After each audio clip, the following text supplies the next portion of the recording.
What's going on, everybody? Ian back with another video. Today I finished 3 books the past week and a half or so. They all started to get to the very end, so I just plowed through them all. It was great.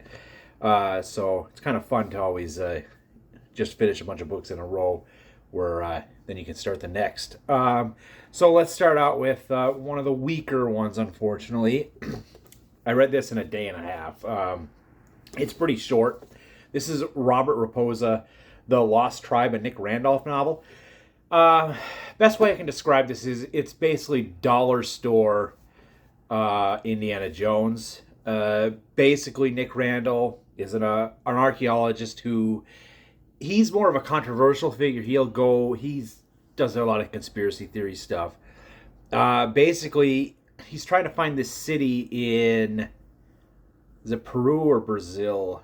It's South America, somewhere in the rainforest. He's trying to find this city where he thinks aliens are because it's just a lost tribe, but in reality, it's aliens have landed here. And then, of course, you got the trope where there's a rich asshole billionaire guy trying to find it for himself, and he hires a crackpot team of mercenaries, and the leader of the mercenary guy is like this villainous asshole, just loves killing, and it all comes to a head. You got betrayals and all that stuff. It's pretty generic. The writings, I mean, it's self-pub, so I can admire that Robert Raposa put this out here for us to read and enjoy. And you know what? It's just kind of shut your brain off, but not to the fact where I could ignore just how convenient some stuff were. A lot of tropes where you're just like, really, that's what we're gonna do. But I gave it 2 stars. Not sure I'll check them out again, but they're in the back of my mind if I see them at a thrift shop or something like that. But yeah, that's The Lost Tribe.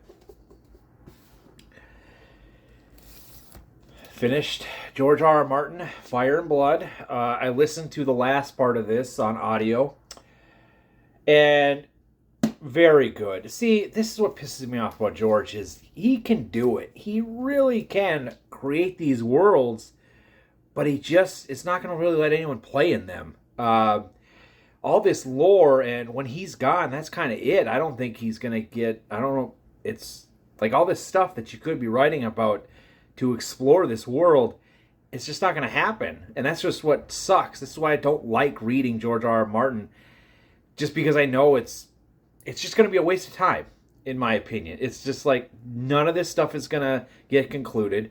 I only picked this one up because technically this one does, I know there's a second one coming, but this one does have like an end. You know, I think it ends like 300 years before the events of Game of Thrones.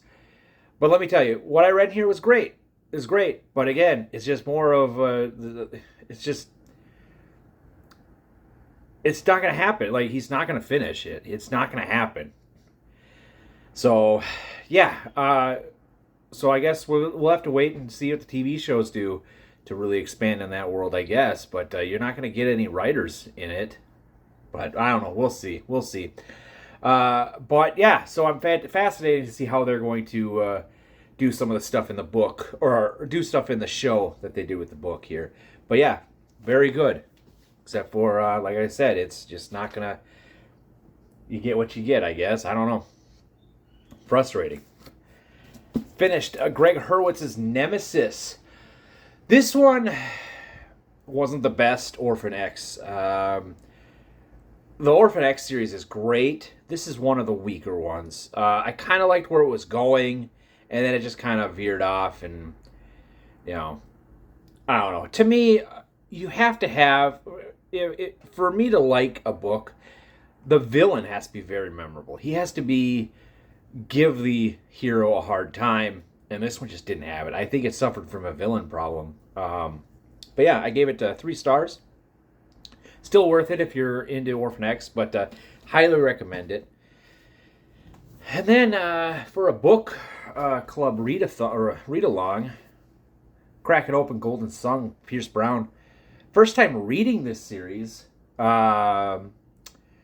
listen to it on audiobook, which is fantastic, by the way. But I picked these up to read them in hopes that I get done with them around the time that Red God comes out so I can finish it. But yeah, this is the second, Golden Sun. If you know, you know. I highly recommend this. This is probably my favorite series of all time. Sorry, John Gwynn. You've been dethroned. Golden Sun. Excuse me. And then we have, I think this is a Grimdark. Gonna take a break from the Philip C. Quantrill series. I will continue with it. The last book, I should say, I guess I didn't show you. I guess I did not. I did complete this one, Kingdoms of Bone by Philip C. Quantrill. It definitely suffered from a middle book. There was times there's only one plot line. There's like 6 of them. There's one that I'm interested in. Excuse me. I don't know what's going on.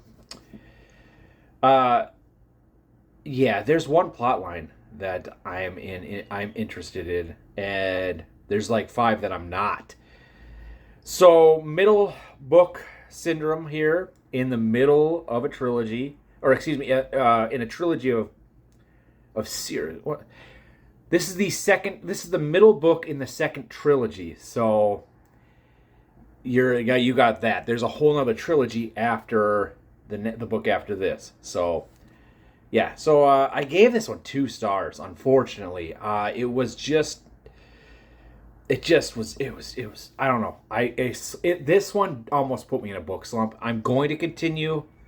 I'm just going to take a break and read some more fantasy novels, and then I'll come back probably after this next one I'll show you, which is The Price of Power by Michael Michel.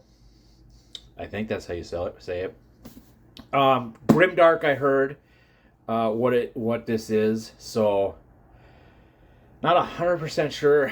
A lot of people love this on BookTube, so I picked it up, and it's not that long. Oh, it's 400, almost 500 pages. It seemed a little bit shorter, but yeah, that's a kick-ass cover right there. So, Price of Power. That's what I got for everybody. I'll talk to y'all next time. Have a good one.